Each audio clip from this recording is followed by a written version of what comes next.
Assalamualaikum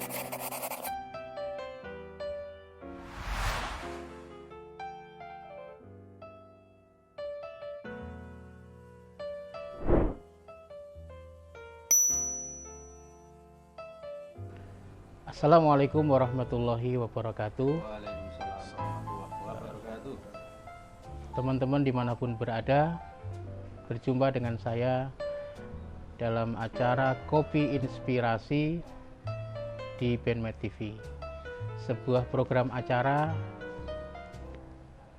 yang menghadirkan sosok-sosok yang menginspirasi, yang akan memberikan impresi positif serta memantik optimisme dan sudut pandang baru dalam segala dinamika kehidupan. Tema acara kita hari ini adalah inspirasi dari para pejuang sedekah. Telah hadir bersama saya 3 orang narasumber yang masing-masing mewakili komunitas sedekah di Kabupaten Grobogan. Saya akan terlebih dahulu memperkenalkan ketiga narasumber kita pada hari ini, sebelum kita nanti akan berbincang-bincang lebih lanjut terkait dengan tema yang kita angkat pada acara hari ini. Di samping saya ada Mas Tommy Faisal. Mas Tommy Faisal ini adalah Ketua Yayasan Hasanah Indahnya Sedekah. Sehat ya Mas? Alhamdulillah, sehat. sehat Kang.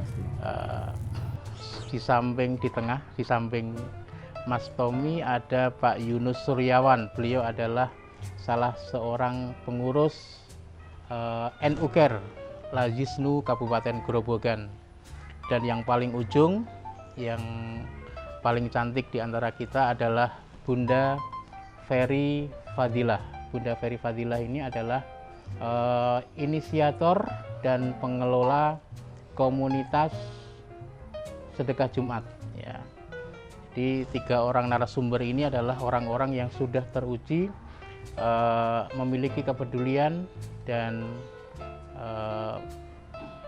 aksi gerakannya yang sudah teruji sangat hebat di dalam pemberdayaan kaum duafa.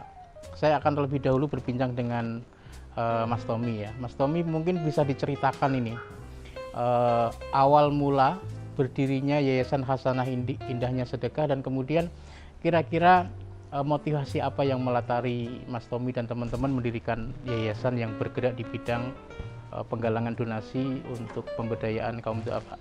Monggo Mas Tommy.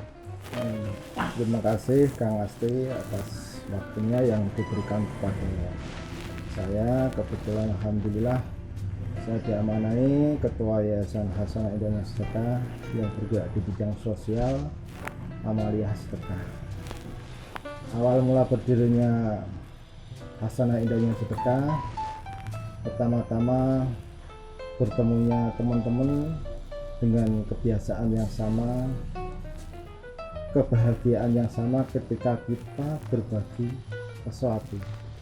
Di situ kami mulai berpikir bagaimana kita bisa berkumpul membuat suatu manfaat kepada sesama, dan akhirnya kita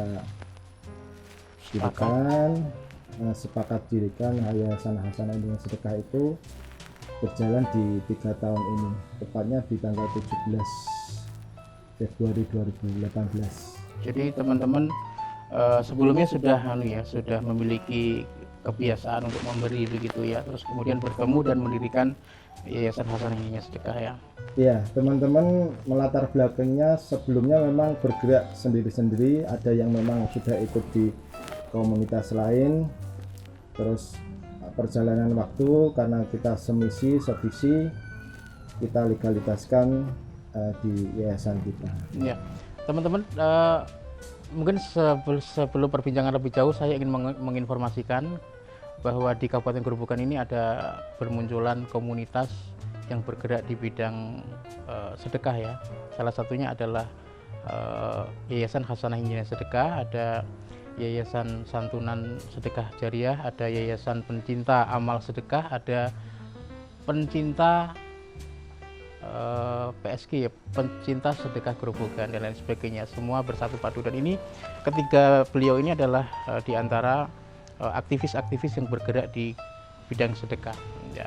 Mungkin bisa dilanjutkan Mas Tommy terkait dengan setelah berdirinya KIS Hasanah Hidayah Sedekah ini, kemudian program apa yang telah digulirkan oleh Yayasan Hasanah Hidayah Sedekah?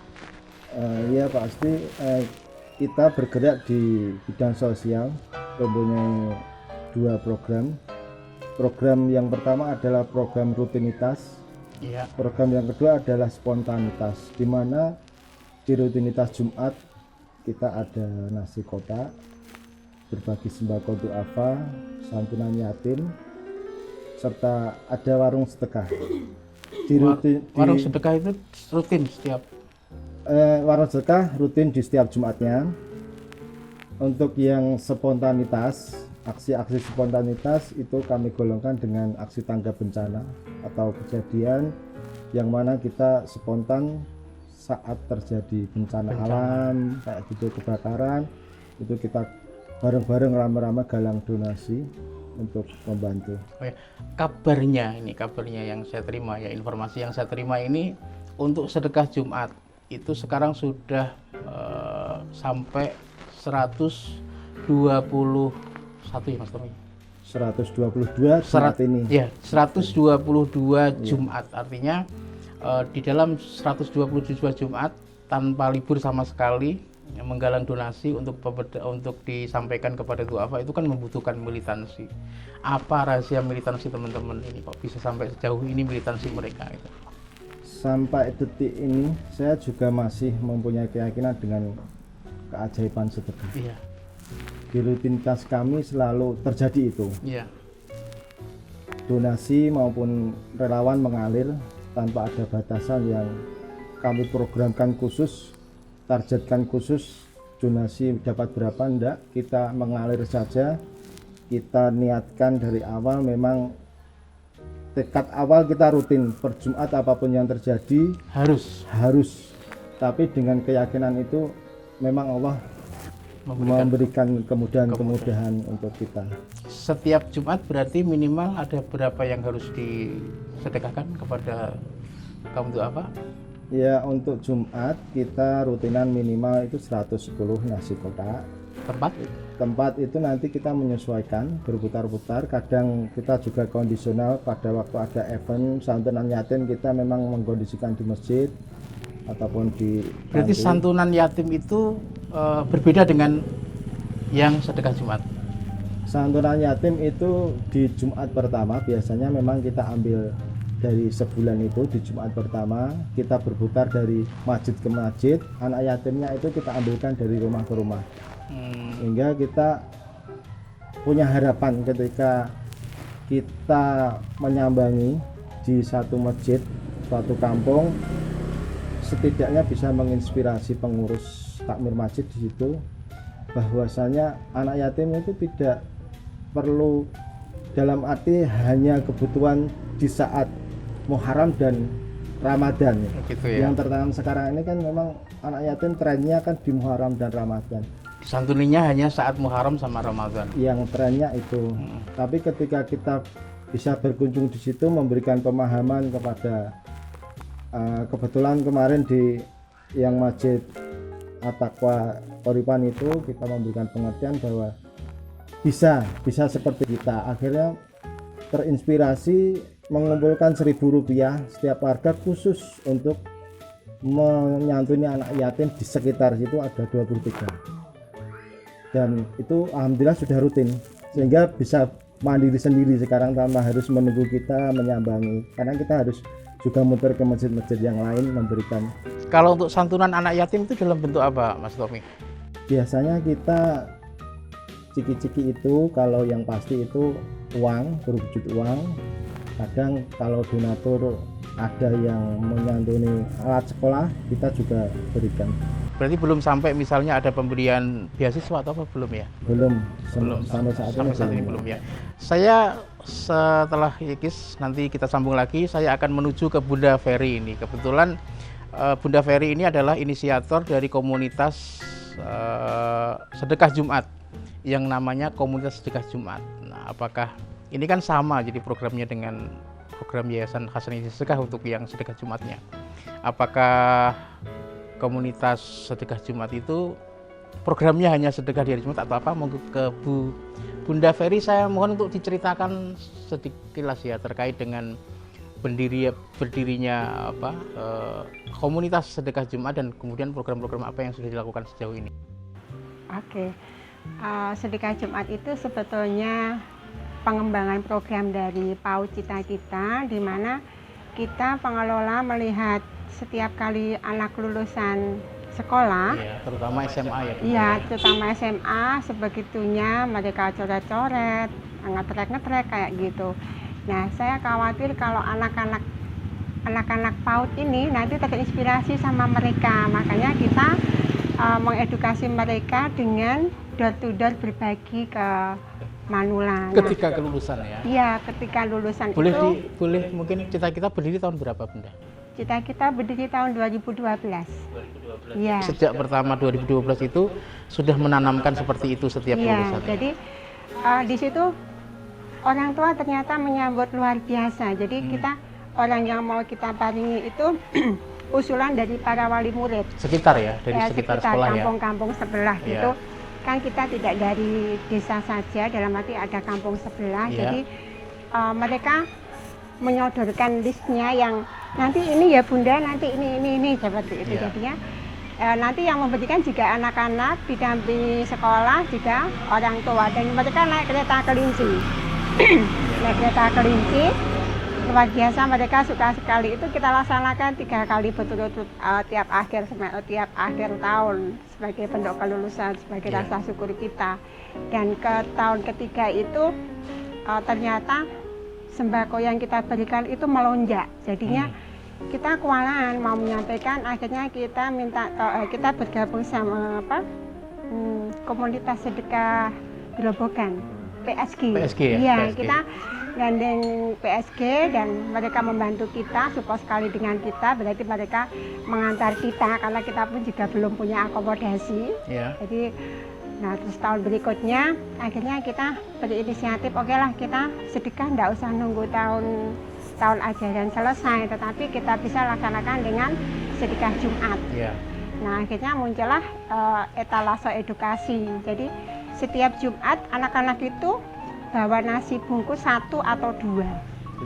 Itu mulai tahun berapa, Bunda? Yang seperti itu mulai Februari tahun 2019. Oh, Februari 2019. Itu pembiasaan untuk anak-anak. Iya, akhirnya muncul komunitas. Akhirnya di sedekah Jumat itu akhirnya bisa kontinu setiap hari Jumat, dan itu pagi-pagi anak-anak sudah mau datang ke sekolah.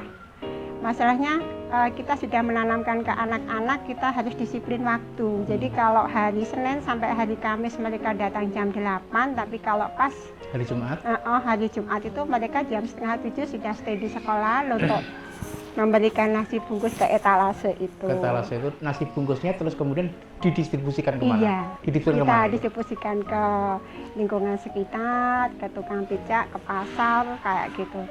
Ke Manula, itu pun kita bersama wali murid. Gitu ya. Nah, seiring berjalannya waktu, kalau wali murid yang membawa nasi bungkus, dan itu nasi bungkus itu bukan dari wali murid saja, dari lingkungan sekitar, dari tetangga kampung, dari luar, banyak yang langsung memberikan ke kita, kayak gitu. Terus apakah sebatas itu kemudian kegiatan atau program yang digulirkan oleh komunitas sedekah Jumat? Pembagian nasi bungkus saja? Apakah tidak ya? Kita melebar ke pembagian takjil di bulan Ramadan, sama pemberian sembako juga di bulan Ramadan, kemudian santunan anak yatim, sarapan bareng bersama anak sekolah. Jadi anak-anak kita ajak ke SD, kita ajak sarapan bareng di sana. Kemudian ada jual beli tanpa uang. Jadi jual beli tanpa? Iya, jual beli tanpa uang itu anak-anak SD kelas 1 sampai kelas 6 itu mereka membeli produk kita, produknya anak-anak kita. Jadi anak-anak kita itu mempacking peralatan sekolah dan sebagainya. Nah, anak-anak yang membeli itu cukup mengucapkan kalimat thayyibah. Gitu ya. Layang jiwa tadi anak kita bersama orang tuanya. Oh, gitu ya. Iya. Oh, ada santunan anak yatim kabarnya gitu ya Iya, juga begitu terkait dengan- juga. Ya, oke. Ini saya ini ke Pak Yunus ini satu-satunya komunitas terbesar ini ya. Iya, karena NU-Care ini Perlu kan banyak belajar komunitas saya dari belajar Pak ya. Yunus. Makanya ini boleh diceritakan ini komunitas bukan komunitas ini sudah. Sini sebuah lembaga berskala nasional yang kebetulan ada di Gerobogan. Sejak kapan nih Pak Yunus NU-Care eksis di Kabupaten Gerobogan dan kemudian apa sudah yang sejauh ini sudah dilakukan oleh NU-Care Layisnu Kabupaten Gerobogan? Silakan Pak D. Ya, terima kasih. Pak Ya. Budiman. Budiman ya, oke siap. Ya. Baik dari NU itu memang ormas ya. Ormas, oke, siap. Yang diakini sebelum negara berdiri. Ya. Kemudian mungkin sebelumnya NU itu banyak mengurusi masjid, pesantren dan sebagainya. Kemudian pada perkembangannya melihat bahwa masalah-masalah di masyarakat kan semakin kompleks ya, terutamanya masalah ekonomi, pendidikan, kesehatan, bencana alam. Sehingga waktu itu dilihat NU itu belum memiliki lembaga khusus yang menangani bencana, kesehatan, pendidikan dan ekonomi. Sehingga dibentuklah yang namanya NU Care. NU itu care, artinya satu-satunya lembaga itu yang nggak pakai nama kitab ya. Biasanya kan nama-namanya ke Arab-Arabannya, hanya satu lembaga yang pakai bahasa Inggris cuma NU Care.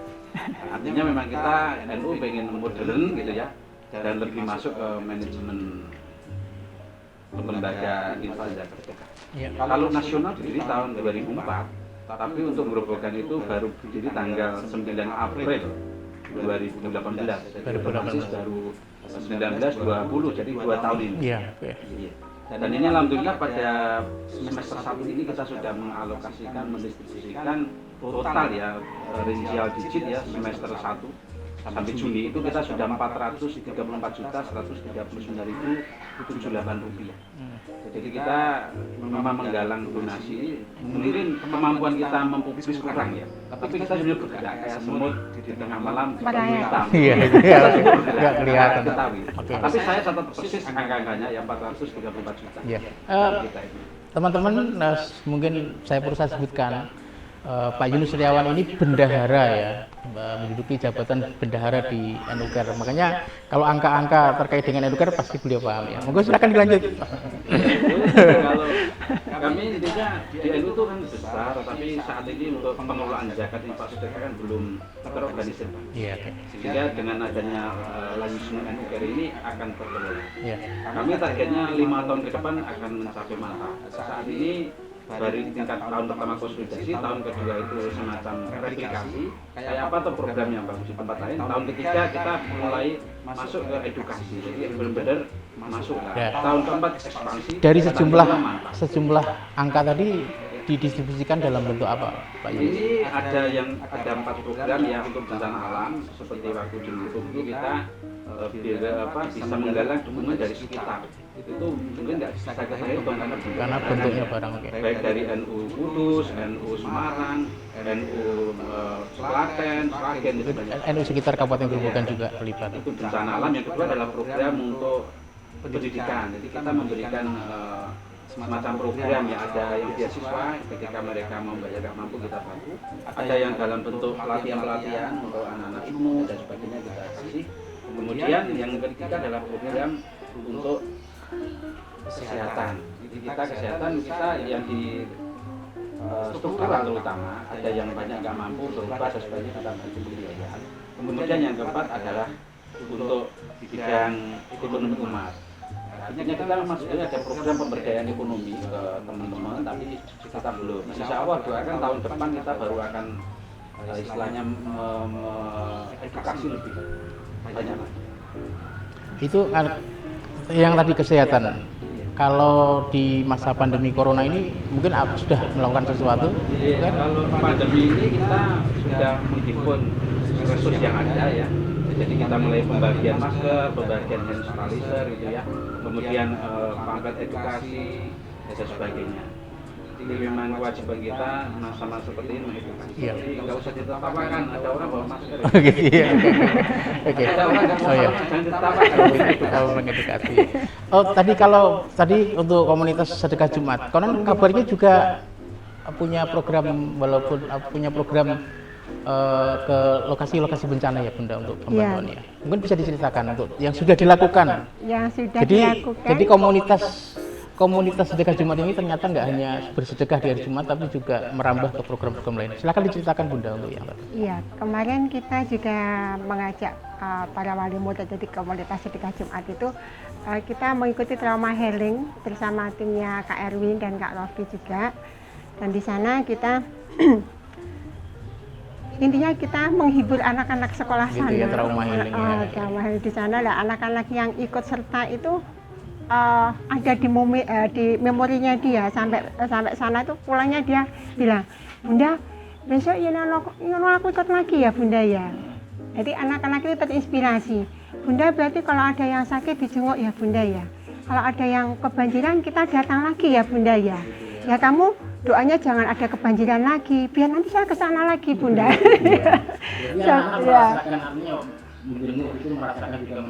Iya, dan mereka timbul empatinya mereka tuh muncul di situ. Ini yang pertanyaan yang saya belum terjawab tuh, baik Mas Tommy, Mas Bunda. Apa? Ini rahasia militansi teman-teman ya. Teman-teman dibayar nggak ini? Digaji nggak untuk? Betul. Nggak ada gajian, memang kita serupiah pun nggak ada.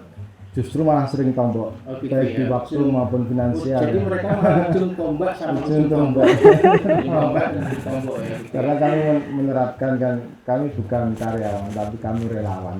Gitu ya, relawan sesungguhnya. Ya. Karena sekarang diperlihatkan relawan itu kalau dibayar rela, kalau tidak melawan. Kalau YIKIS sedekah, kalau di NU juga nggak ada bayaran, tapi sama. Sementara nggak ada ya, artinya belum ada yang artinya secara all out bekerja untuk menggalang zakat. Jadi kita ada standar biaya operasional 5% ya. Ini kalau dihitung 5% itu hanya untuk operasional, bukan gaji. Kalau NUGR, kalau di sini kan memang sudah memiliki kewenangan untuk menggalang zakat. Tapi kalau YIKIS sama sedekah Jumat kan takarannya sedekah, bukan zakat. Sedekah, iya. Bukan zakat ya, bukan zakat. Mungkin saya mau bertanya lagi terkait dengan program pengembangan. Jadi artinya bagaimana agar penggalangan donasi itu tidak hanya mungkin diwujudkan dalam bentuk mungkin asikora yang langsung sekali habis, tapi juga mungkin dalam bentuk program-program pemberdayaan duafa. Mungkin YIKIS sudah pernah melakukan itu. Ini bisa diceritakan. Iya, terima kasih ya. Kebetulan kami sudah melakukan, alhamdulillah teman-teman sudah mempunyai ide dan merealisasikan itu. Kami namakan dengan sedekah kreatif. Sedekah kreatif yang mana kita mengibaratkan dikala orang memberikan ikan, kita mencoba memberikan kail untuk bisa memberdayakan umat, di mana perguliran sedekah nantinya akan mewujudkan kemandirian dari duafa itu sendiri. Semisal yang sudah kita lakukan, kita melakukan pendampingan, edukasi dan pelatihan duafa di rumah kreatif. Ada beberapa kali kita kasih edukasi, kita datangkan chef, kita fasilitasi dengan peralatan yang komplit di rumah kreatif. Habis itu kita pantau. Dalam pantauan sebatas yang kita mampu, dalam arti yang simpel-simpel. Ketika kita memberikan pelatihan membuat tahu aci simpel, bisa direalisasikan, pasarkan, menghasilkan. Dan kita tidak melulu dengan memberikan uang. Kadang kita bisa memfasilitasi. Kita ada program dari Basnas tentang program pemberdayaan duafa. Kita memfasilitasi mereka ke Basnas, kita berikan edukasi tentang proposal, kita buatkan, kita pendampingan relawan-relawan yang di lapangan itu. Dan juga ada sedekah kreatifnya kita yang kadang kita juga terinspirasi ketika kita ada difabel. Satu contoh, Mas Samian, Mas Samian itu warga Grobogan. Keseharian dia adalah penjual jagung di depan masjid. Dia folio jagung godok.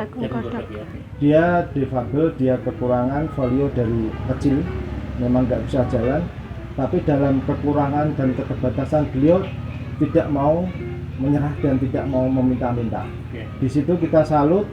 Kita menemukan Mas Samian itu ketika sholat jamaah, ketika mau wudhu, dia wudhunya di cobokan itu karena tidak bisa melompati yang area untuk kaki itu. Gitu ya, karena jalannya beliau ngesot. Jalannya ngesot. Oke. Terus akhirnya ada yang menggendong itu, kita dekati, ternyata dia jualan jagung, kita ikuti sampai rumah, kita berikan pengertian, dan kita juga memberikan bantuan modal usaha, dan juga bantuan yang sifatnya bisa untuk berjualan.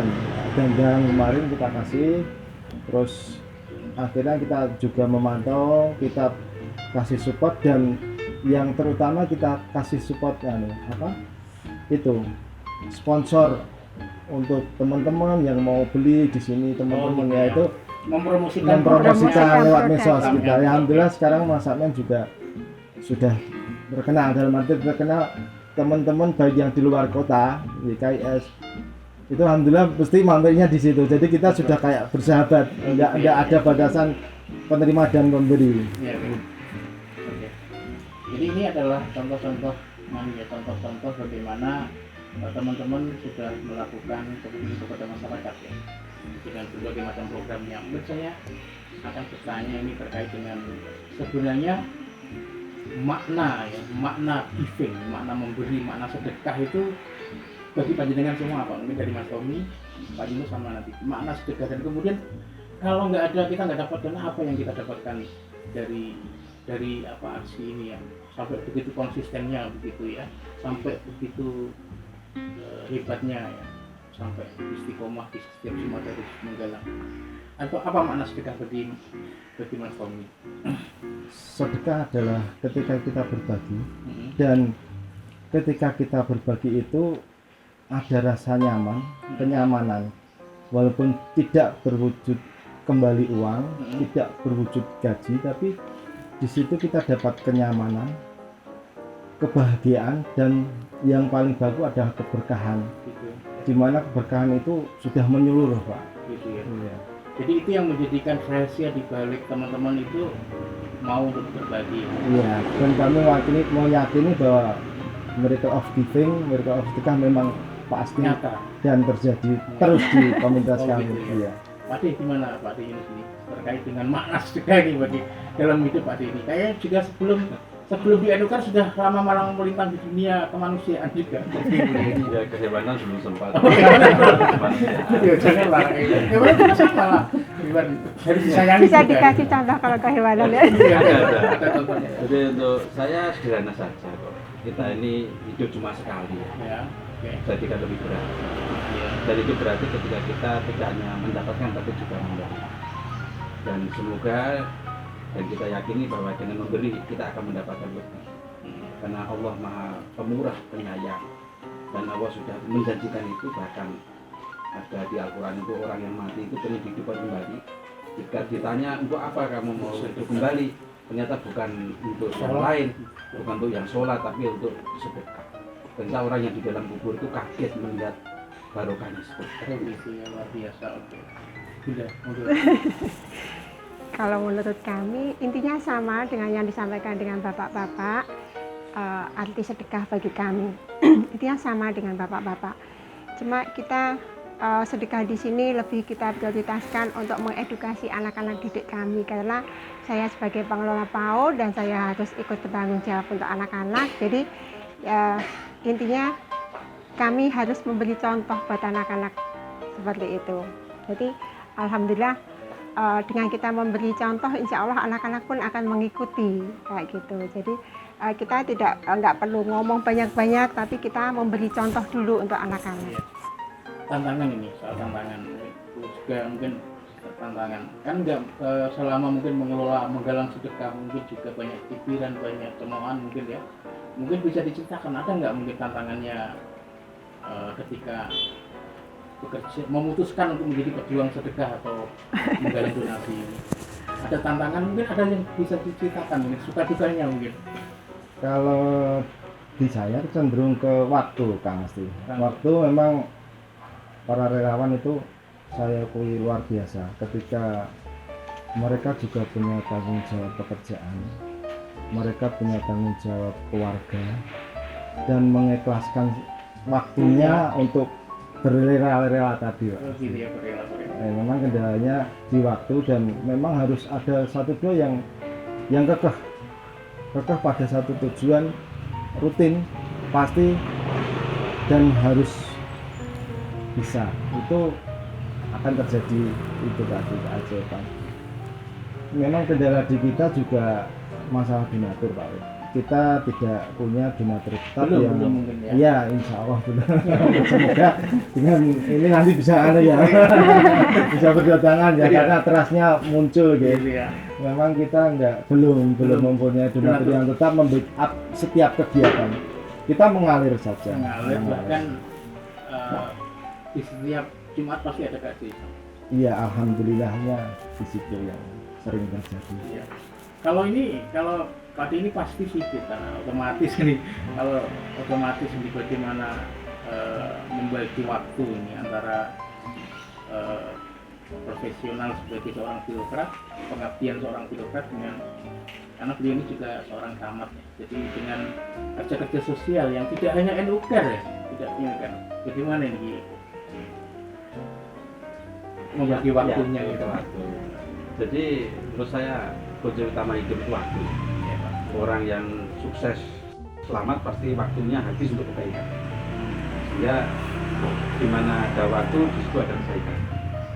Maka dari itu bahkan tidur pun harus ada kebaikan. Jadi untuk membaginya saya istilahnya kalau masih ada waktu maka nggak usah pakai timbang-timbang, lakukan. Selagi bisa.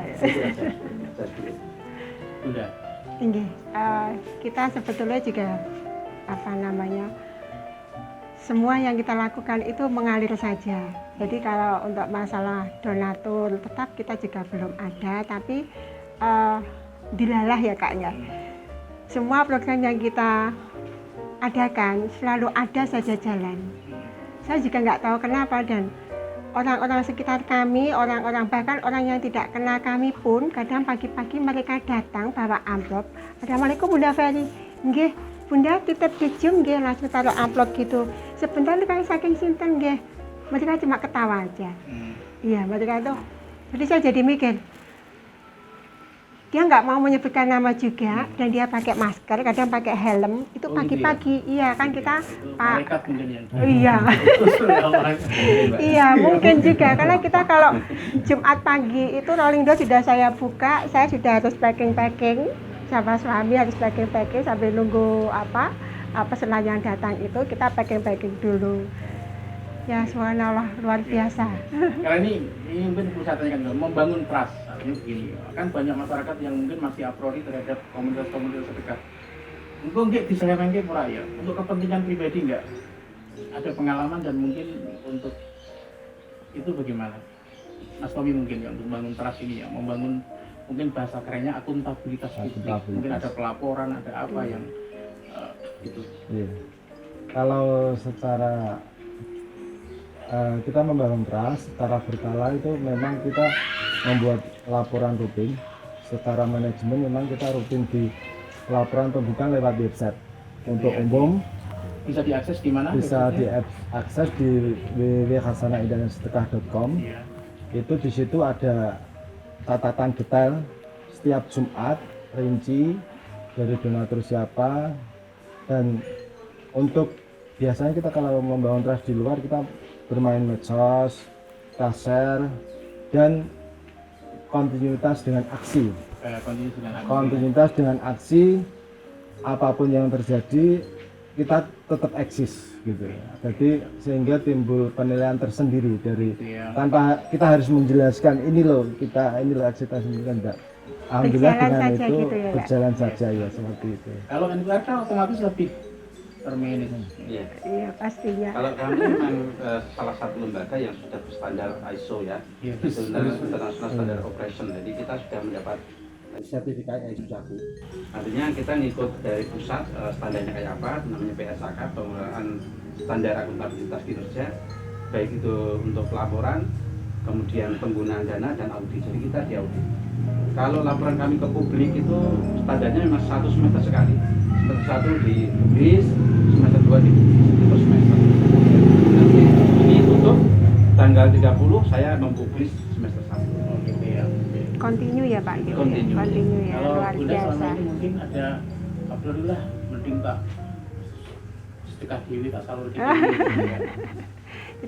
Kita juga ada pelaporan kita di grup di sekolahan itu selalu kita kasih, jadi mereka tahu per bulannya berapa, pengeluaran berapa, setiap kali Jumat itu yang dibutuhkan berapa mereka tahu. Gitu ya. Iya.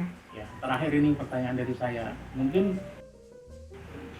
apa yang diharapkan ini? Ini sudah 3 tahun ya, Mas?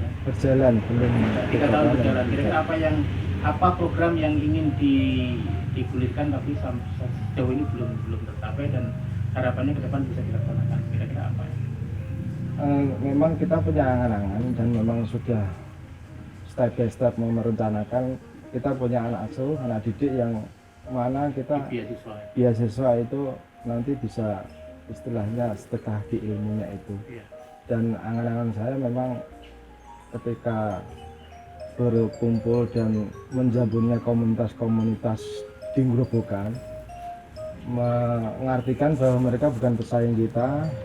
Dengan adanya banyak semakin manfaat besar akan gitu ya. Iya, dan Berarti ada kemungkinan besar untuk berkolaborasi atau bekerja sama bersinergi dengan teman-teman komunitas sedekah yang lain. ya mungkin ini selama ini beberapa sudah kita lakukan dengan Anuka, dengan teman-teman yang lain SSC itu ketika momentum tertentu, event ketika Muharram kemarin, Gebiar Muharram kita juga di situ. Termasuk rumah yang kemarin apa? Rumah rakyat itu, terus dapur umum itu untuk umat itu ya komunitas-komunitas. Itu nggak bisa dilanjutkan kan? Itu kemarin kan memang sudah ada kebijakan dari istilahnya di tim itu, memang nextnya kelanjutannya memang rumah rakyat itu. Oh gitu ya. Dapur rakyat ya. Dapur rakyat ya itu nanti event-event anganannya saya malah nanti ada satu event di mana sedekah akbar. Kemarin ngobrol-ngobrol sama Basnas menyatukan semua ornamen-ornamen ormas Islam yang di situ tanpa melihat latar belakang ya, dalam arti ormas dari mana-mana pun menjadi satu, menumbuhkan ukhuwah di satu Muharram itu. gitu ya. Hari rayanya umat Islam itu, kepedulian terhadap sesama. Sinergi. Kalau pemberdayaan ekonomi, mungkin ada pemberdayaan ekonomi berkelanjutan untuk memberikan modal usaha bergulir dan sebagainya. Mungkin kalau modal bergulir kita Sudah, belum maksimal ya. Iya. Sudah melaksanakan tapi belum maksimal. Tapi kita coba memfasilitasi. Kalau Enuker yang pengen direncanakan ke depan, Kalau kita dari penghimpunan, pendistribusian sudah standar itu ya. Yang akan kita harapkan di 2021 yaitu satu program unggulan kita menyebut namanya Kampung Nusantara. Jadi kita mungkin fokus satu kampung, kita masuk program di situ, fokus di kampung itu, baik itu mengenai pendidikannya, kesehatannya gitu ya, termasuk ekonominya. Dan kita siapkan di kampung itu ada satu kampung pemberdayaan ekonomi masyarakat, kita menyebut namanya Pesona NU gitu ya.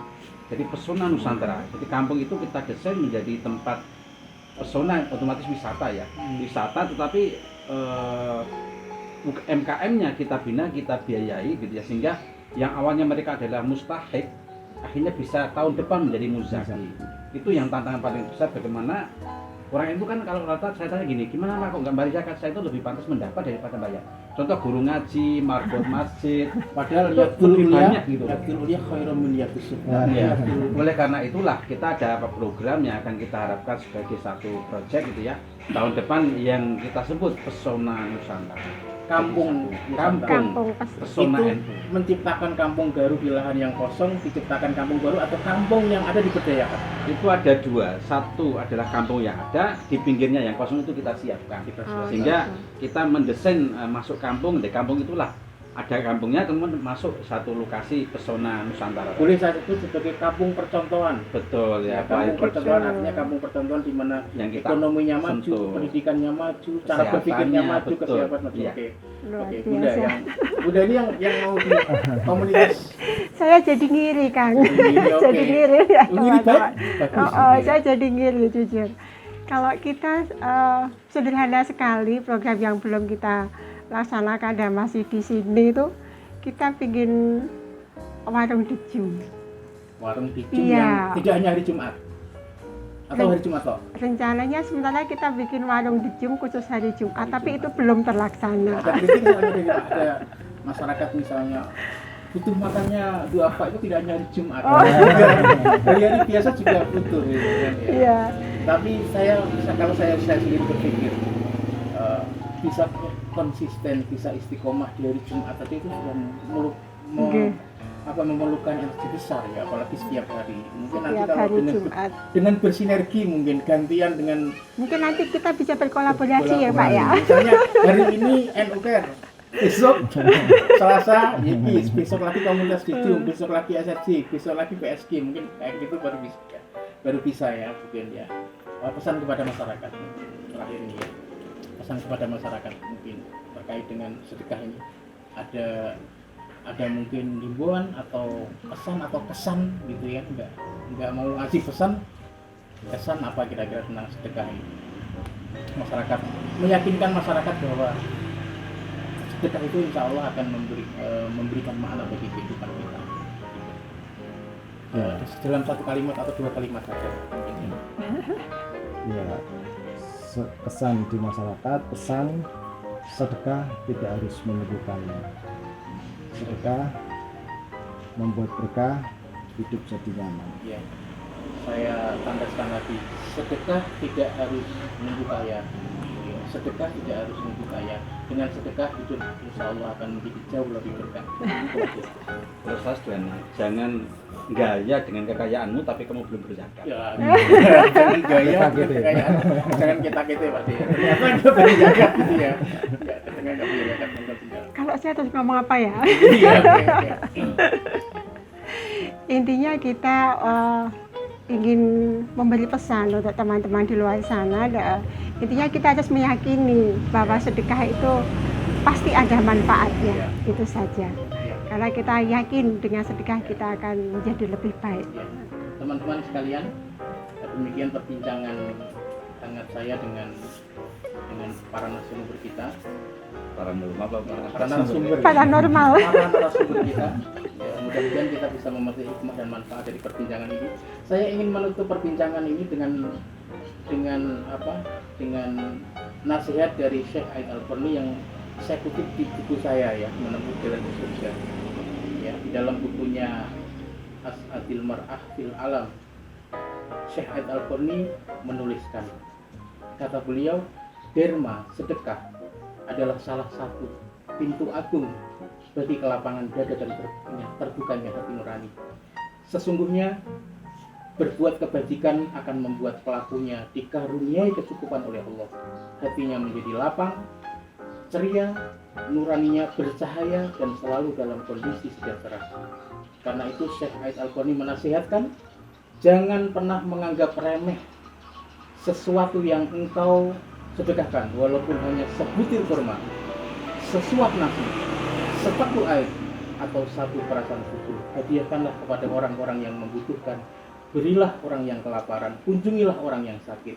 Sadar atau tidak, kata Syekh Aid Al-Qarni lebih lanjut, itulah sebenarnya yang akan meringankan kegundahan, kegelisahan, dan kesedihan. Sedekah adalah obat yang hanya ada di apotik Islam. Sampai jumpa di Kopi Inspirasi berikutnya. Assalamualaikum warahmatullahi wabarakatuh. Waalaikumsalam warahmatullahi wabarakatuh. Terima kasih.